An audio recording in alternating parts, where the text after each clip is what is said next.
Hey guys, welcome back to another YouTube video. My name is Mr. Skulls. I hope you guys are having a wonderful week thus far. Today we're going to be playing Botany Manor. This is going to be part 3 of our series here. And before we get started, I did want to share with you guys a Bible verse. We're going to be reading from the NIV version. And this is Isaiah chapter 25, verse 1. Lord, you are my God. I will exalt you and praise your name. For in perfect faithfulness, you have done wonderful things, things planned long ago. All right, so let's get back into it. During our last video, we were trying to figure out how to get this Fulguria plant to sprout. So we're gonna have to go back and look for some more clues. Let's see, I'll put this down here. Let's open up our little clue book. So here we are, Fulguria. I came across the Fulguria when I was caught in a terrible thunderstorm. I'm interested to learn more about its growth requirements. I'm trying to think. I don't think this is a pyrophyte. Well, actually it has to be because this clue actually fits right here. Unless you can... I could see a situation where you can mix match the clues. But no, I don't think so. I don't think so. Maybe. Yeah, let's look around for a little bit. Let's take our flower with us just in case. But honestly, I'm not even sure if we need the greenhouse to get this thing to sprout. It might be other little areas we can finagle with. I'll put it down on the table because, like, as you'll see up here, each little area has like a little checkpoint. So I think this is actually where we're supposed to plant it, and maybe like it goes in here. Can change the temperature in here somehow to get it to sprout. But you know what? That flower back there, the windmill wart, it was climate driven, right? So maybe this takes something else to make it sprout. Oh, maybe we have to put it in front of the fireplace. That would be neat. I'm not seeing any more clues around here. I've already looked in here again. Let me check this room though. I did not go in here. Oh, okay. What's this? Sulfur, potassium, magnesium, phosphorus, or phosphor, sodium, titanium, zinc, and barium. Dude, this game is about to be so complex. Let's open this back door. Whoa, fancy. Yeah, these people had some money. What does this say? Botanical folk tales. Some ancient Celtic tribes practiced a coming-of-age ritual. This meant that when someone was considered old enough, it was time to prove themselves worthy of staying in the tribe. One of these rituals involved picking a flower in the woods, though not just any flower, of course. The gatherer had to find a Fulguria, because these flowers are known only to bloom during thunderstorms. Keeping a cool head while lightning flashes while striking left and right of you was considered to be an ultimate proof of courage. Oh, that is crazy. But that's pretty cool. Okay, so I think this is actually the last clue that we needed, right? It has to be. Yep, folklore book. So I guess that clue means that we need to get the flower around an environment that's kind of like thunderstorm-like. But how could we do that? What is this? Arabella and Elizabeth. So this is Arabella and her sister. Neat. Okay. I'm not too sure. What could we do to stimulate or simulate? Oh, back terrace key. Okay. Nice. We got a key for the back terrace. I don't even know where that's at. Oh, maybe we can simulate a thunderstorm using the camera and the piano. That's what it is. Okay, let's read this here. Lady Arabella, these past weeks I have been seeing lots of bright flashes coming from the back room of your house. It scares my crows immensely, as they think a storm must be coming. My milk production has taken a hit because of this. And if you enjoy fresh milk in your morning cup of tea, I would advise you to keep the flashes to a minimum. Farmer Charles. So we're over here disturbing Farmer Charles's crows out back. Okay, so these clues are coming along. What is this right here though? Watson's flash powder. So I'm assuming we're gonna need that, or I don't know, maybe that's just there for aesthetics. But maybe we can put that in the tray here, right?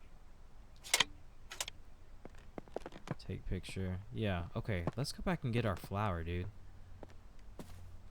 And we're gonna definitely need those ingredients for something later.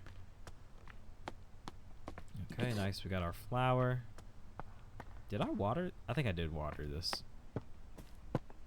Let's bring it back here. Put it down. So, is there a way for me to pick up this powder? Because it looks like I kind of have to put it in here, right? I don't know, maybe it's already in there. And what do we have to do here? Glass plate. Maybe it's already set up. Take picture.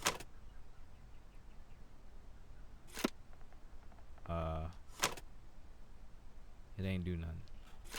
Okay.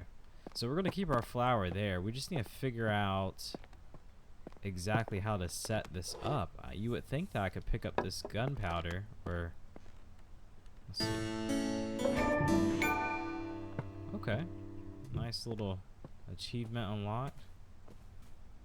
I'm thinking it might be that we have to combine some of these chemicals, right? Oh, I know. That was the clue. The bottle was the clue, guys. Flash powder. Let's see, 57 grams net weight, and then I think it had an ingredient on the back. Bottle contains 75 grams of flash powder. Chemical composition, potassium and magnesium, 2-to-1 ratio. Okay, so 2 potassium, 1 magnesium. So let's go back here and get those. Potassium. Here we go.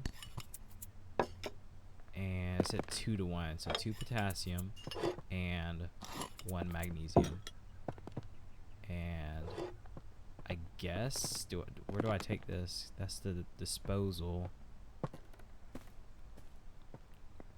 I guess maybe I just take it here. Can I like shake it up? Can I pour it in here? Oh, I can. Nice, very nice.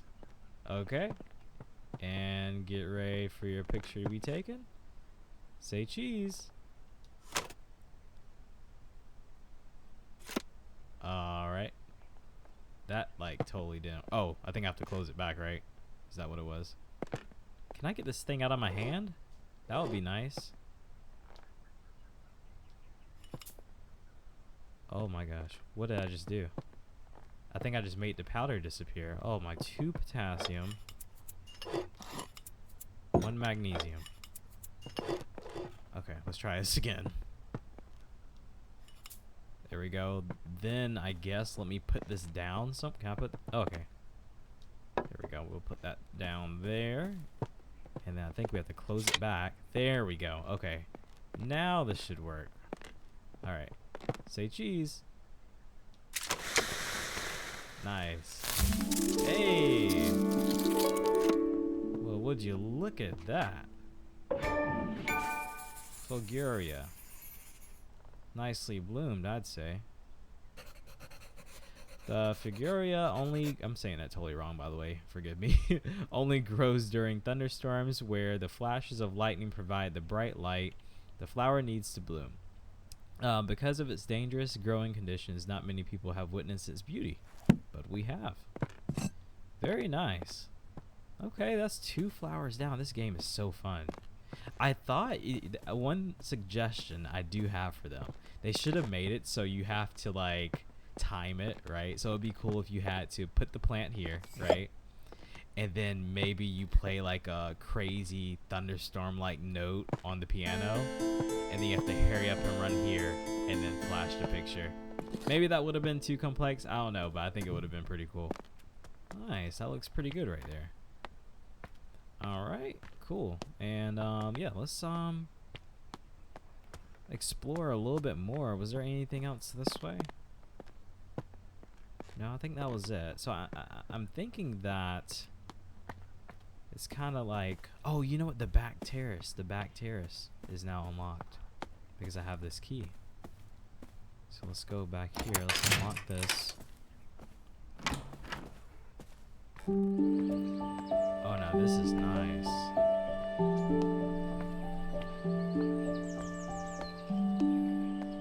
Oh, this will be nice to get a little thumbnail. There we go.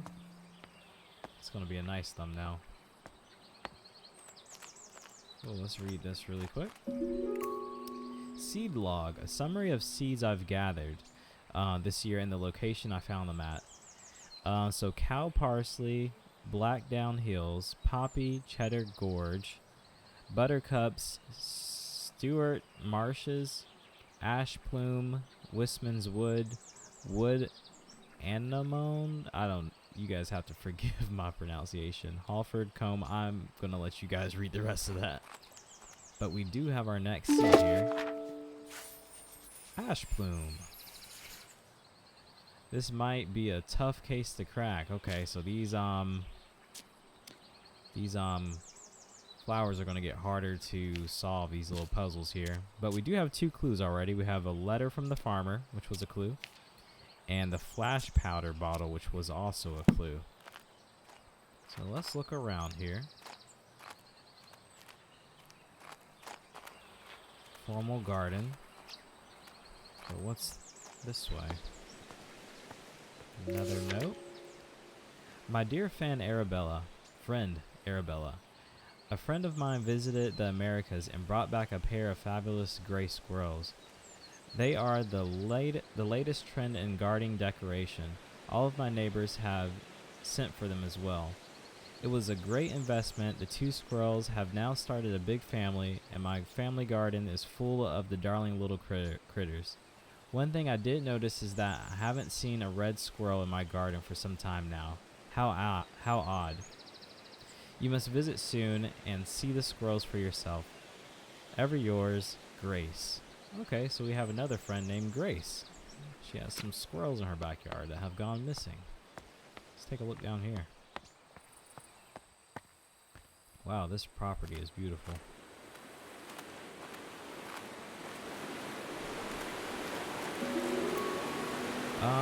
Hazel Patterson, kitchen notes. Thursday, Jimmy broke another mortar.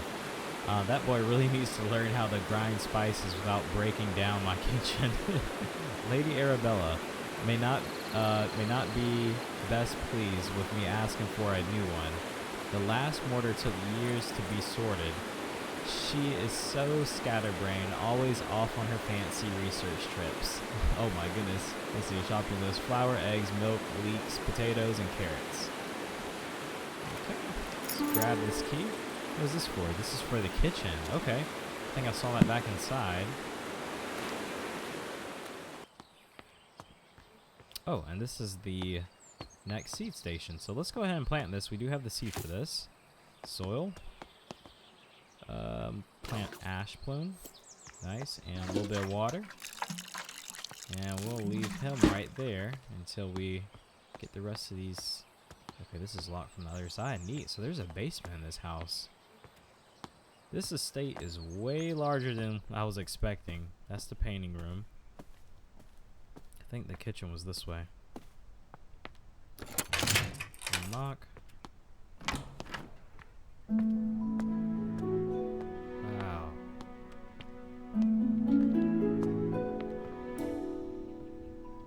Let's see here. Hazel's Priceless Recipes. For the home, farm, workshop, and every department of human endeavor. Roasted chestnuts. This is a simple recipe, perfect to warm those cold winter nights. You can use any chestnuts, they are easily foraged. The main difficulty with chestnuts is that they have tough shells, but like many nuts and seeds, it's easy to crack them open with the help of fire. Simply place the nuts in a pan above the fire and wait until you hear a pop. This means that your chestnuts are nicely roasted and ready to eat. Okay, neat. Very neat. Okay, so we need to roast some Chestnuts. What's this? Society of Historians, Southwest Group. Monthly lecture open to all society members. The history of Dartmoor, given by our resident natural history professor. The professor will present how the moor was once covered in majestic forest and woods, how early settlers came to the area and cleared most of the trees for pastures using fire as their method of choice. It promised to be a fascinating story of how the moorland we know and love today came into existence. Okay, so this is like a broken mortar. I wonder if we're gonna have to fix that. What's this? University College of London, 1853. Dear Lady, we received your letter applying to study botany at our College of Natural Sciences along with your enclosed drawings. We do not at present and have never admitted women to study at the college. Botany is a serious science conducted in laboratories and lecture halls. By all means, continue to pursue your hobby, tending to your garden and collecting flowers in the appropriate domestic space where it may be appreciated. Positions at the college are reserved for serious scholars whose studies will go on to be well utilized in a career in botanical experimentation. Therefore, with all politeness, we do not offer these valuable positions to amateurs that should otherwise be taken up by genuine academics. Signed, Professor John Alderingham. Oh, that was a nasty letter. That's crazy. He was basically saying that women weren't fit enough to study botany, which is crazy. He said go back to the garden. That's crazy. Mysterious symbol, little lamb. Okay. Oh, okay, we have to weigh something here. Okay, yeah. This is gonna be a tough puzzle. What's this? To someone special. Dearest Hazel, I picked you some roses from the garden to cheer you up. When you're done with your work in the kitchen, would you like to meet me for a cup of tea in the formal garden? The pond is lovely this time of year. Warm regards, Mr. Bennett. Okay, that's nice, Mr. Bennett. That cheers me up after that nasty letter from that professor. Let's head out back here. Oh my goodness. Look at all the wood. I know it smells so good. If anybody that's had a grandparent with a natural wooden stove, you know, and they have like the different types of wood, it smells so good. Alright. Let's read this here. Chapter 4. Home Smoking and Curing. Handbook of Household Food Preservation. Chapter 4. Home Smoking and Curing. Using the home smokery, the type of wood to use in your smokery is of great importance, though which one to pick depends entirely on your personal taste and preferences. Burning wood from different types of tree produces different smoke aromas. This is due to different chemical compositions in each type of smoke and has a great impact on the flavor of your smoked food. So in summary, choose your wood logs with care. Okay. Smokery. This is a lot to take in. Okay, so this is the smokery. So in this video, we're basically going over all of these tools that we're going to have to use for, let's see, we have a little porcelain duck. How nice. We're just going over all of the tools that we're going to need to solve for this next flower, the ash plume. But yeah, let's go ahead and end the video here. I want to thank all of you guys for tuning into the channel. Make sure you guys hit that subscribe button. Also, if you want to join our Discord community, it's called the Black Skull Society. Make sure you click the link in my bio to join. And until the next video, I hope you guys have a wonderful day and stay blessed. Peace.